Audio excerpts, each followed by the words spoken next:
Welcome back to the workshop. Recently I was asked about some of the magnets that I use to secure some of the tools in my Dutch chest.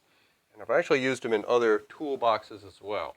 So this square is held up with four, I guess, rare earth magnets, but they're larger magnets. And I'll show a closer view of that. So here are the four magnets that hold up the L square. And it's this magnet here.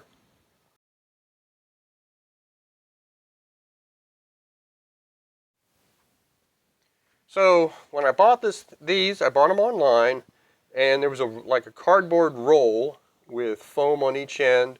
These were in it, each separated by one of these plastic things. So you'd have a magnet, one of these plastic washer rings, and a magnet, and so on and so forth.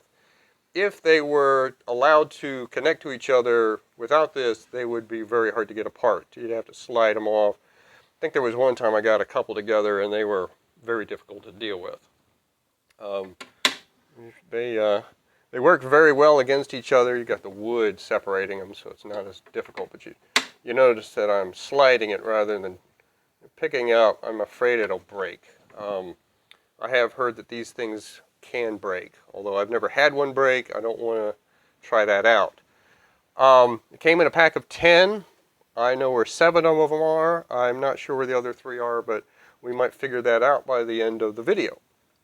They also came with a piece of paper that kind of really talked about the seriousness of magnets, seriousness of being careful around them. So that told me that they were a little more powerful than, say, the magnets you could buy at a hobby store. And I do use those as well in some of my other projects.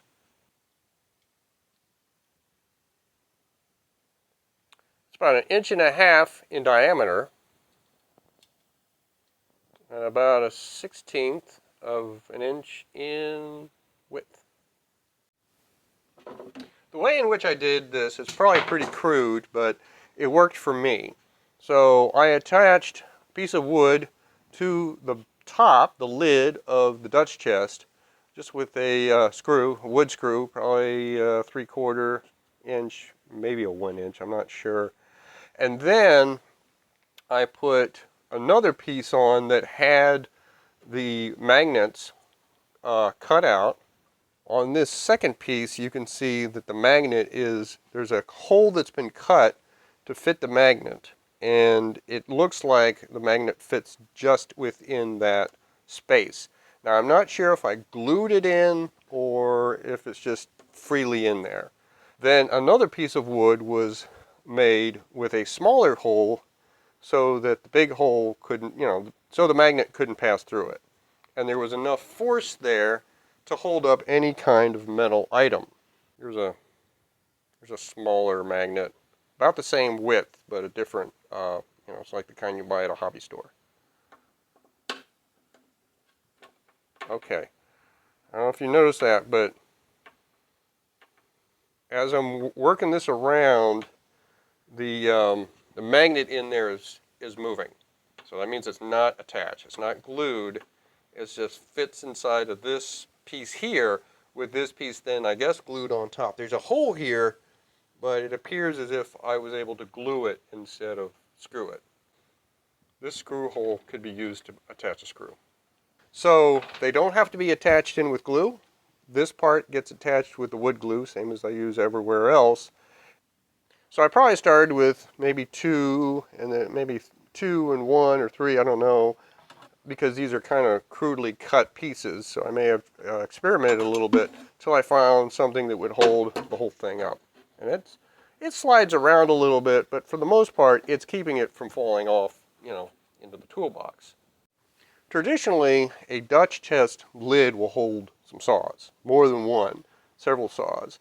But I wanted to make mine a little more creative for my uses, so that's why I went with the crosscut saw, or sometimes rip saw, the coping saw, and the L square. And I actually have room for something else over here, or here, and I've just never put anything in there.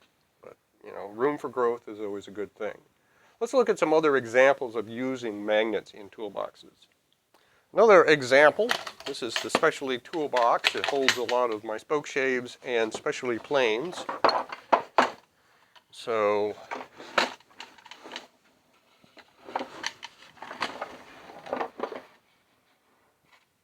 right down here, where the this is the small router plane. It's a cheapo I got from Klingspor years ago. It has employed 2 of those magnets, probably using the same idea. That it looks like in this case it's one piece of wood. Probably this side has been drilled to slightly smaller than the magnet, and the other side has been the full side. So probably 2 holes were drilled here. Either way, the holes are smaller than the magnet, so they can't come through, and that way they attach directly to the metal surfaces and hold that in place. So if you're keeping track, we have found 6. We've got 6 plus the additional. We have 7 magnets from the original set of 10. This is my rolling tool caddy, which I shared the first year I was on YouTube, but really haven't featured much since. It kind of stays off to the side. You know, I keep my chisels up there. I've got a tray for doing stuff here. Little shell, a little drawer for knickknacks. Another space here, and at the bottom we got a drawer. And it's just a way to keep some stuff handy to the workbench, whether I'm standing or sitting while I'm doing projects. Anyway, here on the side, we got handles, because I used to take it to work when I worked at the state of North Carolina. Anyway, where the cabinet scraper is, there's another one of those magnets. There it is. That is actually glued to the surface with a lot of, I guess, epoxy stuff. It's been there for, I don't know, several years. I built this thing, I want to say 2017. It was built before the apothecary was even started. Anyway, so it's here in such an easy way that I can just put the cabinet scraper on. It's there, easy at reach. Sometimes I'll push the scraper up so I can reach in here and just pull it out easily. And it's been this has been a very easy way to hold it and keep it nearby whenever I need it on a project.